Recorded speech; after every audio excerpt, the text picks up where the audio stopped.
અરે આવતા અઠવાડિયે ઇલેક્શન આવી રહ્યું છે. તમારા ઘરના જઈ રહ્યા છે ને વોટ દેવા? ના, રજા છે તો અમે લોકો પિકનિક જવાના. શું પ્રિયા, વોટ આપવો આપણો હક છે અને જિમ્મેદારી પણ છે.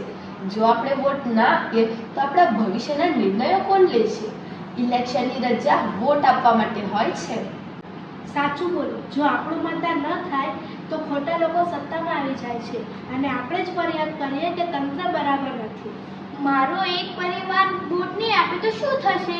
તારા જેવા લાખો લોકો આવું જ વિચારે છે તો બદલાવ કેવી રીતે થશે? દરેક વોટ મહત્વનો હોય છે. પણ એવું વિચાર, આપણો એક વોટ દેવું આપણા દેશના ભવિષ્યનું એક પગલું છે. આપણો વોટ દેવો એટલે આપણા નાગરિક તરીકેની કર્તવ્ય પણ. વાહ, તમે બંને મને સારી રીતે સમજાવ્યું. હું મારા પરિવારને કહીશ કે વોટ દેવા જાય. આજુબાજુના લોકોને વોટ દેવાનું હું સમજાવીશ. આ જ સાચી દિશા છે. ચાલો આ વખતે 100% વોટિંગ થાય તે માટે લોકોને જાગૃત કરીએ. હા, લોકોને મતદાન માટે જાગૃત કરીએ અને ભારતના ભવિષ્ય માટે મદદરૂપ થવા કહીએ. તમારું મત તમારું ભવિષ્ય છે.